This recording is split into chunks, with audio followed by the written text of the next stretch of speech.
Prepare to be captivated by the high-stakes encounters that forever transform the lives of these individuals on Undercover Boss: instant firings. Heartbroken, and I'm disappointed. One of our values is love to serve, and you don't seem like you love to serve. Without the guests in there, we don't have a business, and you don't have a paycheck, and neither do I.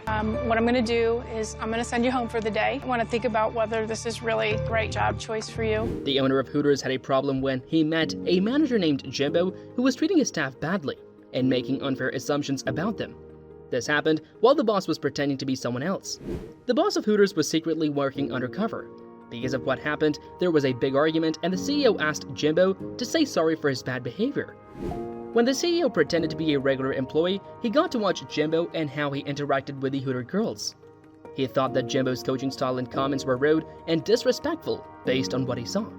Jimbo's actions went against the important rules and values that Hooters believes in. Hooters thinks it's important for everyone to respect each other, work together, and create a positive environment at work. The CEO decided to talk directly to Jimbo about his inappropriate behavior. The CEO expressed his unhappiness and made it clear that Jimbo's actions were not okay and did not reflect well on the company. He said that saying sorry to the staff was important to fix things and make them right again. This incident showed that the CEO of Hooters cares about the company's values and wants to keep a respectful workplace. The CEO made it clear that it's important to show that we value a culture of inclusivity, professionalism, and respect within our organization.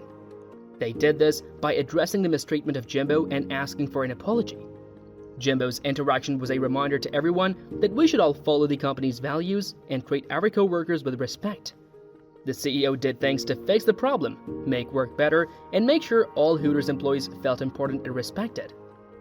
Jacqueline, the manager at the front desk, didn't make a good impression on both clients and her co-workers. Jacqueline's behavior and the way she spoke were issues during her time on the show.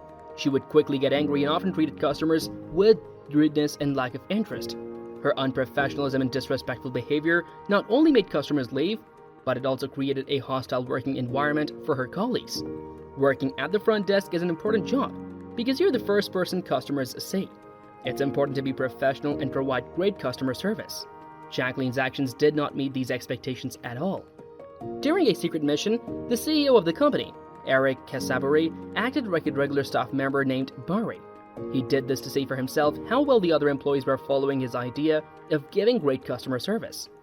He was surprised to see Jacqueline doing things that were not professional, like taking pictures of herself at work and being rude to customers. He felt really uneasy because of this behavior. Casabari tried to talk to Jacqueline about the problem. They emphasized how important it was for her to seem more friendly during their conversation. Jacqueline's response was surprising because she didn't seem interested in changing her behavior and even talked about wanting to hit customers. Her reply was surprising because of this. Also, it was concerning to see that Jacqueline didn't appreciate the club members' contributions very much. She spoke openly about how much she disliked them, calling them dumb and joking about their lack of knowledge. It showed a lack of respect for the club's most important things and a misunderstanding of customer service. Jacqueline got fired from her job because of how she acted and because she wasn't good at managing things. The CEO, Casafari, expressed his unhappiness and made it very clear that he considered her actions to be not okay. The story of Jacqueline reminds us how important it is to be professional, respectful, and provide great customer service in any job, especially when dealing with customers. In an exciting episode of Undercover Boss, the person who started Giggy's Cupcakes goes undercover to learn more about how the business works. During this adventure, the boss finds out something surprising. One of the people who decorates cupcakes doesn't have the necessary skills to make cupcakes that meet the company's high expectations. When the boss becomes a trainee, they meet a decorator named Jason. The boss wanted to see Giggy's Cupcakes' famous creativity and precision, but he was surprised when Jason had trouble making the special swirl that Giggy's Cupcakes is known for. Jason doesn't seem to know the skills and attention to detail needed to meet the company's requirements. The boss is getting more and more upset as they see Jason making more mistakes. Jason is not very good at using his skills and doing things correctly. For example, he struggles with putting caramel on things and arranging cupcakes nicely. Every mistake makes it harder for the boss to find a skilled and motivated decorator. Even though there was a disappointing start, there is now a glimmer of hope. Jason's boss realizes that he really enjoys his job. Even though Jason has some technical weaknesses, he shows a lot of enthusiasm, takes responsibility, and genuinely wants to improve. This makes the employer think again about what they thought of Jason. The boss changes their approach during the important announcement. Instead of letting Jason go, they give him a chance to learn and improve. Jason has been invited to Nashville, which is known as the heart of Gigi's Cupcakes. He will be attending a 2-week training program to improve his cupcake decorating skills and learn Gigi's special techniques. The employer gives Jason a lot of money to help him with any personal problems he might have. During one episode of Undercover Boss, the chief operating officer of TV Electronics takes on a fictitious identity in order to assess the efficiency and quality of the live concerts that the firm organizes and produces. The chief operating officer attends a concert that is poorly performed and does not meet the standards set forth by the business. Because he is unhappy with the manner in which the sound and instruments were set up, he decides to discuss the matter with the employee who was responsible for organizing the event. The chief operating officer CEO makes contact with AJ, a sales and support tech who is unable to provide responses that are sufficient addressing the shortcomings of the show. The COO expresses their annoyance and bewilderment, noting the lack of an explanation, as well as the seeming neglect as the reasons for their feelings. The chief operating officer makes an unexpected discovery about AJ while the confrontation is in progress. It has come to our knowledge that AJ has a significant fondness of music, and that he has even participated in the production of a song for the purpose of raising money for a charitable organization.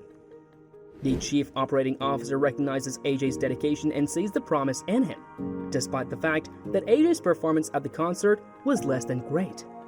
During the big reveal, the chief operating officer makes a promise to fix the problems and make sure that forthcoming events are up to par with the company's brand requirements.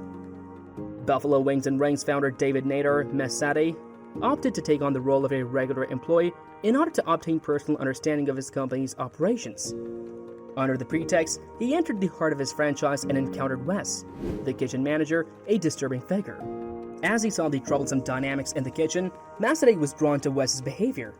Wes struggled not just with effective leadership, but also with respect and concern for his team members. His autocratic managerial approach fostered a hostile work climate.